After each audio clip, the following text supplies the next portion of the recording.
Assalamualaikum warahmatullahi wabarakatuh.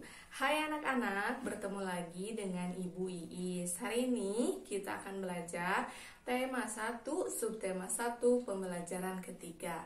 Oleh karena itu, simak dan tonton videonya sampai habis ya. Siap. Nah, hari ini kita akan belajar mengenai keberagaman budaya atau permainan tradisional Indonesia. Kemudian kita juga akan belajar mengenai sifat bunyi yang bisa merambat. Nah, langsung saja ya. Minggu kemarin, 2 hari yang lalu, Ibu sudah menjelaskan bahwa Indonesia itu memiliki budaya yang sangat banyak, yang sangat beragam. Dari mulai bahasa, dari pakaian, kemudian makanan, kebiasaan, itu biasanya beragam ya, atau berbeda-beda.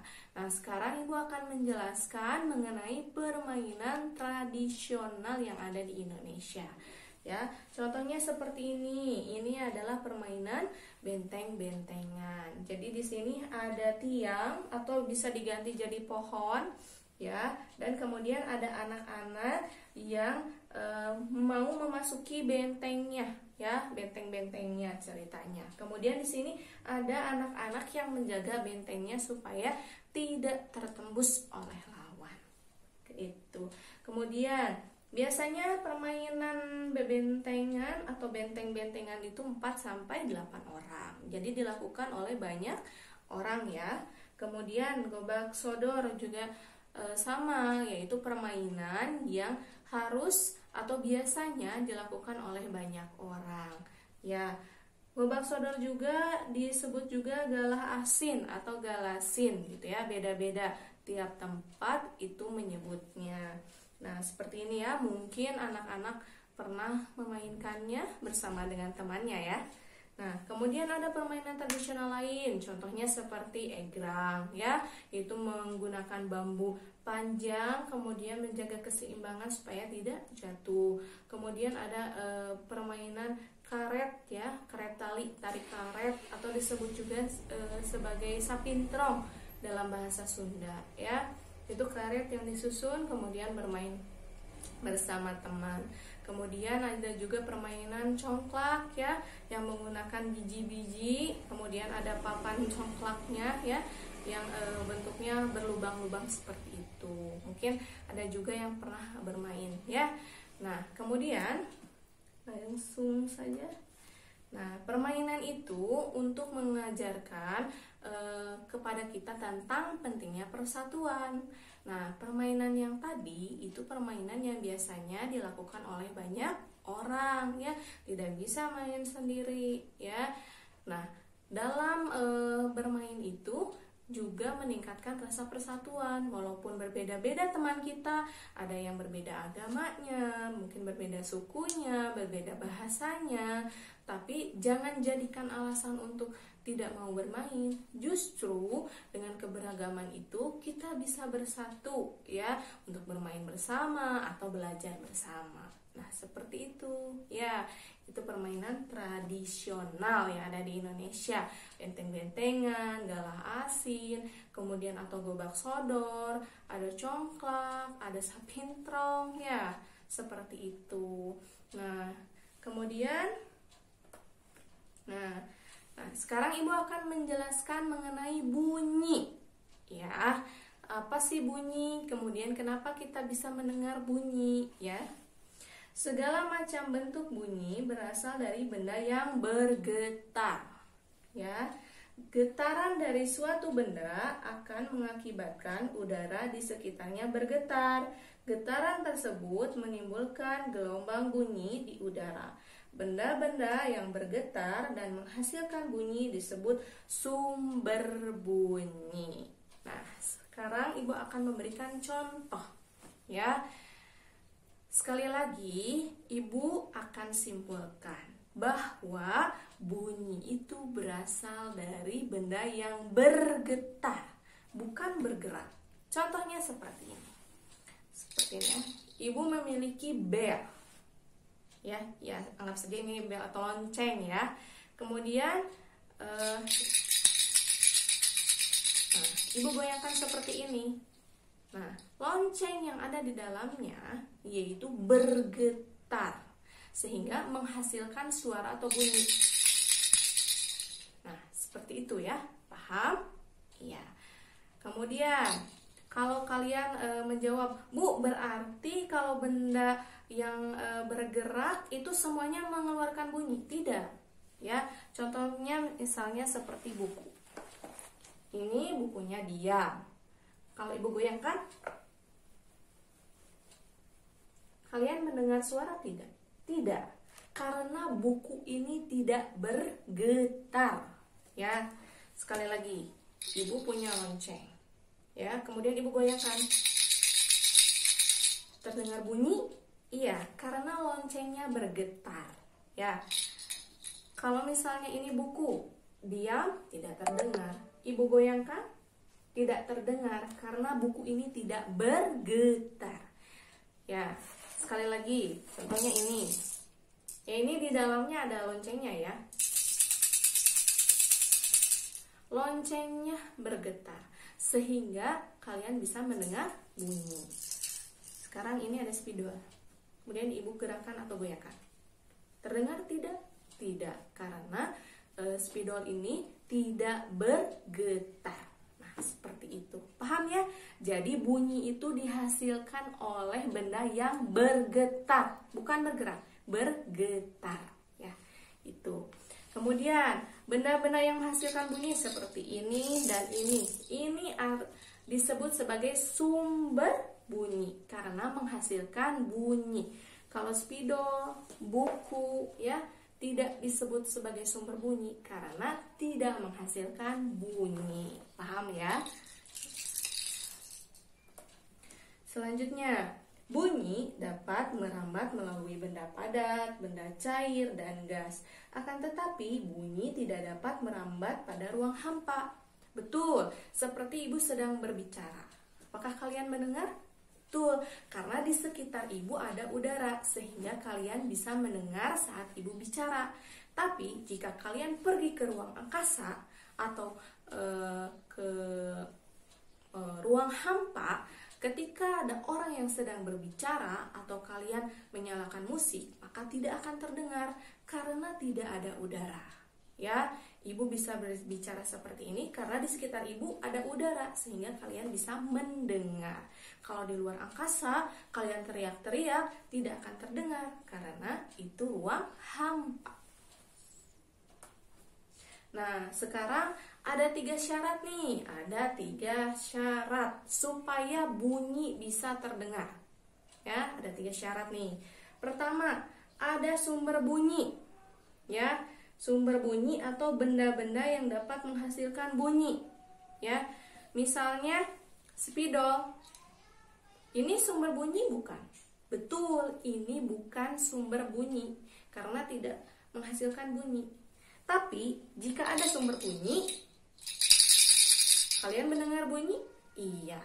Jadi syarat pertama harus ada sumber bunyi. Apakah ini, atau yang lain ya. Kemudian yang kedua, ada media penghantar. Ada udara, zat cair, dan zat padat. Nanti ibu akan jelaskan. Ya, siap? Oke. Kemudian yang ketiga, ada pendengar. Nah, kalau misalnya ada pendengar, betul ya, misalnya ibu ngomong sendiri gitu. Ibu ngomong sendiri, terus ibu gak ada temannya atau gak ada yang ngedengerinnya. Nah, itu bukan disebut sebagai bunyi ya, karena tidak ada pendengarannya.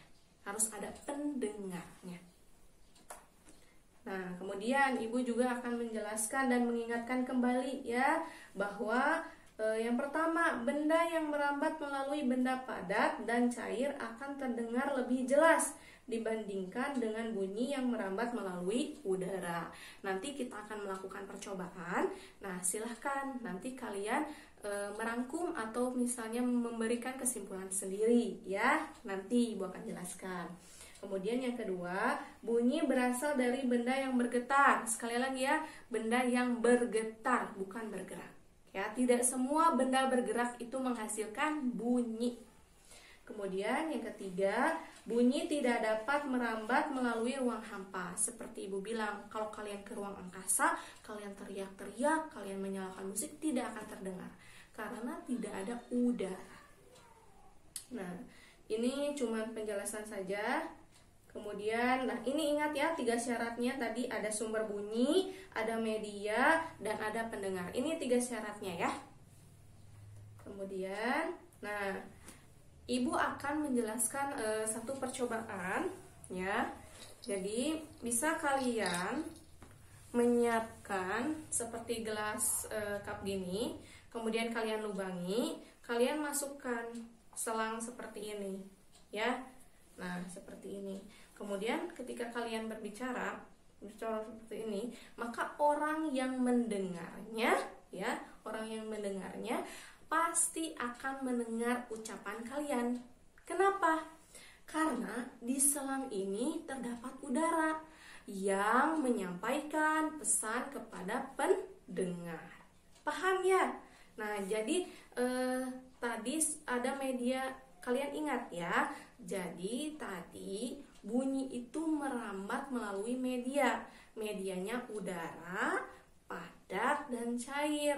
Nah, membuktikannya gimana, Bu? Nah, kita buktikan bahwa bunyi itu dapat merambat melalui udara. Caranya adalah dengan menyiapkan selang, kemudian dengan menyiapkan gelas plastik yang telah dilubangi. Ketika kita berbicara seperti ini, maka orang yang mendengarnya pasti akan mendengar ucapan yang kita sampaikan.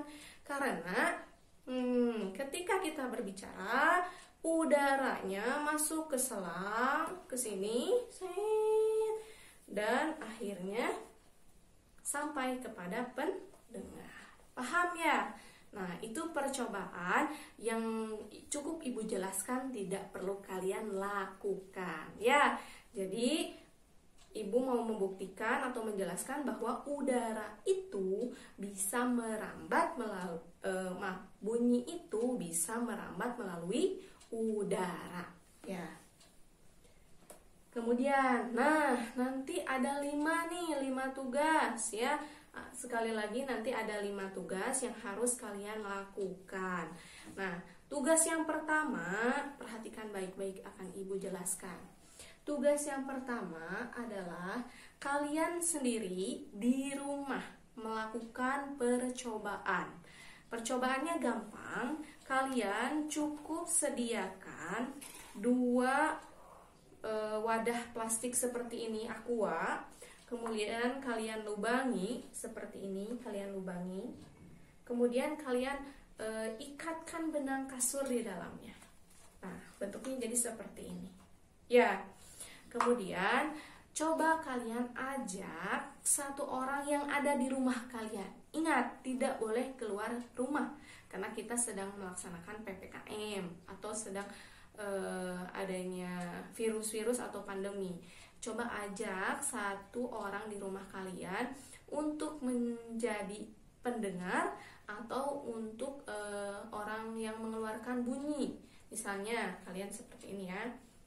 Nah, setelah itu kalian coba berbicara, kemudian teman kalian atau atau orang di sekitar kalian suruh mendengarkan. Apakah terdengar atau tidak? Nah, apakah setelah kalian melakukan percobaan ini, apakah terdengar atau tidak suara atau bunyi yang dikeluarkan? Ya. Nah, nanti di sini tugasnya nomor 1. Setelah kalian melakukan percobaan ini, ya, apakah kalian bisa mendengarkan bunyi orang yang sedang berbicara? Nah, nanti kalian jelaskan. Ya, jadi kalian cukup menjelaskan apakah kalian bisa mendengar atau tidak, ya, dengan melakukan percobaan ini. Ini maksudnya adalah percobaan untuk membuktikan bahwa bunyi itu bisa merambat pada benda padat. Nah, benda padatnya mana? Yaitu adalah ini, benang kasur. Nah, ini untuk membuktikan bahwa bunyi dapat merambat pada benda padat. Nah, seperti itu. Nanti jadi nomor 1 ya. Nomor 1 kalian cuman menjelaskan apakah kalian bisa mendengar orang yang sedang berbicara dengan melakukan percobaan ini. Nah, nanti kalian jelaskan. Kemudian nomor 2 sama. Nomor 2 kalian melakukan percobaan sendiri di rumah, ya, yaitu kalian siapkan ember, kalian isi air. Kemudian boleh kalian menggunakan corong atau kalian menggunakan cup plastik seperti ini. Kemudian kalian lubangi semuanya. Kemudian kalian masukkan ke dalam air cupnya seperti ini. Kemudian coba embernya kalian pukul. Apakah terdengar atau tidak bunyinya? Ya. Jadi kalian nomor 2 melakukan percobaan, kemudian kalian menjawab. Apakah setelah kamu melakukan percobaan bisa mendengarkan bunyi atau tidak? Kalian jelaskan. Ya. Nah, kemudian ini untuk apa, Bu? Ini tujuannya untuk melakukan percobaan dan membuktikan bahwa bunyi itu bisa merambat melalui air. Ya. Jadi ember dikasih air, kemudian corong atau misalnya plastik ini dilubangi seperti ini. Ya, seperti itu. Kalian buktikan sendiri. Kalian jelaskan nanti nomor 2 itu ya. Tidak perlu kalian tulis alat, bahan, tidak perlu. Cukup kesimpulannya saja. Apakah kalian bisa mendengar bunyi? Kemudian kalian jelaskan sedikit ya. Kenapa kamu bisa mendengar bunyi? Paham ya? Nah, kemudian nomor 3. Khusus nomor 3, Ibu hanya minta foto. Kalian kirimkan foto langsung japri ke Ibu. Kalian sedang melakukan percobaan. Bu, percobaan yang mana? Dua-duanya cukup 1. Kalau mau 2 boleh. Tapi Ibu minta cukup 1. Apakah kalian melakukan percobaan seperti ini yang menggunakan menggunakan benang kasur ya? Silahkan kalian foto, atau misalnya kalian melakukan percobaan yang di dalam ember seperti ini ya, yang dilubangi. Ini tidak perlu pakai benang kasur ya, karena ininya dilubangi. Nah, seperti itu ya. Jadi cukup 1 foto kalian melakukan percobaan. Dikirim langsung ke nomor WA Ibu. Kemudian nomor 4. Nah, nomor 4 tinggal menulis saja ya. Tadi Ibu sudah menjelaskan. Sebutkan 3 syarat bunyi dapat terdengar. Tadi Ibu sudah menjelaskan 3 syarat bunyi bisa terdengar. Kemudian yang terakhir, sebutkan 2 permainan tradisional yang kalian ketahui. Ya, tadi Ibu sudah menjelaskan banyak permainan tradisional. Silahkan kalian sebutkan 2 permainan tradisional yang kalian ketahui dan dijelaskan cara mainnya seperti apa. Ya, cukup sekian dari Ibu. Mudah-mudahan kalian mengerti tentang pembelajaran hari ini. Kemudian kalian bisa melaksanakan tugasnya dengan sebaik mungkin. Nah, Ibu tunggu untuk tugasnya ya hari ini. Tetap semangat, jaga kesehatan, tetap melakukan protokol kesehatan, dan sehat semua. Wassalamualaikum warahmatullahi wabarakatuh. Dadah.